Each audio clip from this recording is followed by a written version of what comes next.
As court resumes tomorrow, let's remember how the Never Trump legal types initially reacted to Bragg's hush money indictment.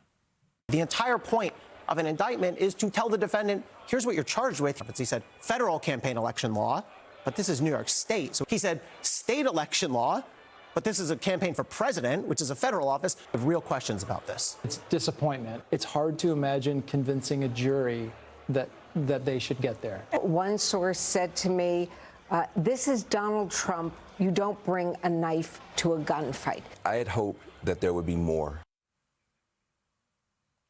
But their April 2023 disappointment, even disbelief over the weakness of this case, has now become excitement, even anticipation. Their old concerns magically melting away. Joining me now, Jonathan Turley, George Washington University law professor, Fox News contributor. Professor, I love going back and watching these old clips because now they're kind of in with the Bragg attempt to bootstrap, some conspiracy references into their opening statements and now campaign finance violations. What the heck is going on here with this evolving spin? I don't know, because this case is quickly becoming incomprehensible. I mean, the newest theory that they gave just as the trial was starting is that we have another dead misdemeanor. And the misdemeanor is that Trump conspired by promoting his own election unlawfully. But they don't explain really where the unlawful part is. They also don't explain how denoting this as a legal expense later affected the 2016 election. It just doesn't seem to matter to anyone in that courtroom that this is utter nonsense, and that this is not a campaign violation in terms of contributions. The federal government did not believe there was grounds to charge anything in this case. Many experts reject that whole concept. And so what we're watching here is something that I've never seen the likes of. I mean, the judge is allowing this farce to unfold in his courtroom, and everyone just seems to be treating this like they're actually trying a known crime. When you have people still debating, not just on this network, what the crime was that Trump was trying to conceal, it's something that's out of a Fellini movie. It's just crazy.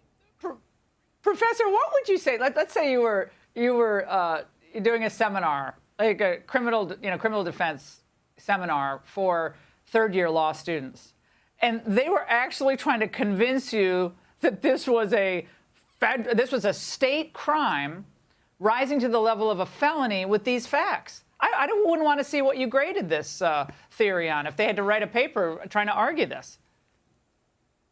Well, I remember I had a professor in law school who would always say, that's an interesting argument, but it doesn't pass the red face test. You have to be able to make that argument in court and not get a red face. And this is one of those things I tell the students, you're trying too hard. That is, the gravitational pull of who the defendant is warping your judgment. And at some point you have to decide what is more important. Go ahead. At some point it becomes an indictment both of the press, of these legal minds who actually have a lot of experience in court. So they're indicting themselves by, they despise Trump, so they want this to kind of fit into the box that Alvin Bragg has constructed, and it doesn't work. But Jonathan, I want to move on to what's happening tomorrow at the Supreme Court. I wish I was there. I was desperate to be there to see the oral arguments in the Trump case involving presidential immunity. Your quick take. Well, this is a real cliff case because there's cliffs on both sides, and these justices don't want to go over them. Everyone's talking about how extreme and sweeping Trump's arguments are. Well, the lower court decision was pretty sweeping as well. Both are cliffs. Either you leave a president who has no protection for statements made in the presidency, or you create a president who has no accountability for even the most egregious crimes. There's a good chance the court's going to try to find a third option, a more nuanced approach.